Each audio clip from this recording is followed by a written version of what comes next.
നിങ്ങൾ കാന്തല്ലൂർ പോയിട്ടുണ്ടോ? അതെ, കാന്തല്ലൂരിലെ ഒരു ബെസ്റ്റ് സ്പോട്ടിലാണ് ഉള്ളത്. ഭ്രമരം വ്യൂ പോയിന്റ് ആണ്. ഇവിടുന്ന് ആ കാണുന്ന മലയൊക്കെ എന്ത് ഭംഗിയാണെന്നറിയാവോ? അടിപൊളി വ്യൂ ആണ്.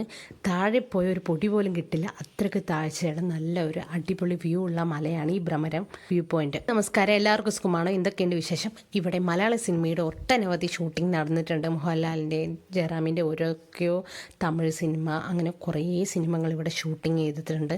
സോ അതൊക്കെ നിങ്ങൾ ഇവിടെ ഈ ഒരു സ്പോട്ടിൽ നിങ്ങൾ വന്നിട്ടില്ലെങ്കിൽ മസ്റ്റായിട്ട് വരിക. മസ്റ്റ് വിസിറ്റ് സ്പോട്ടാണെന്നേ ഞാൻ പറയുള്ളൂ. കാരണം അത്രയ്ക്ക് മഞ്ഞ് ഇങ്ങനെ കോട ഇങ്ങനെ ഇറങ്ങി വരുന്നുണ്ട്. നല്ല ഭംഗിയിട്ട് കാണാനായിട്ട്. ഞങ്ങളുടെ 2 ഡേയ്സ് ട്രിപ്പിലെ പാക്കേജിലായിരുന്നു ഞങ്ങൾ ഈ ഒരു സ്ഥലം വിസിറ്റ് ചെയ്തത്. ജീപ്പിലാണ്. നിങ്ങൾ വരികയാണെങ്കിൽ മുൻകൂട്ടി ജീപ്പ് ബുക്ക് ചെയ്യണം. കാന്തല്ലൂരോ മൂന്നാറൊക്കെ വരികയാണെങ്കിൽ.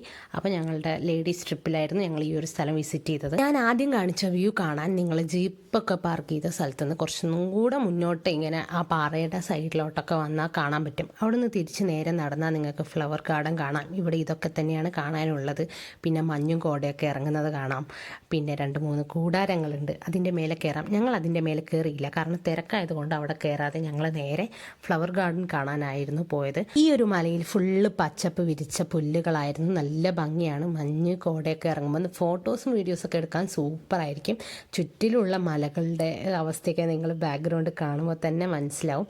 പിന്നെ ഈ പോകുന്ന വഴിയിലാണ് ഫ്ലവർ ഗാർഡൻ ഉള്ളത്. കൃഷിയൊക്കെ ചെയ്തിട്ടൊക്കെ സംഭവങ്ങളുണ്ട്. കാരണം അവർ അവിടെ തന്നെ കൃഷി ചെയ്ത് സെയിൽ ചെയ്യുന്നതാണ്.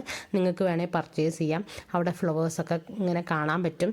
ഫ്ലവർ ഗാർഡൻ്റെ അടുത്ത വിശേഷമായി കാണുന്നവരിക്കും. Bye bye, see you guys. അടുത്ത വീഡിയോ കാണാം.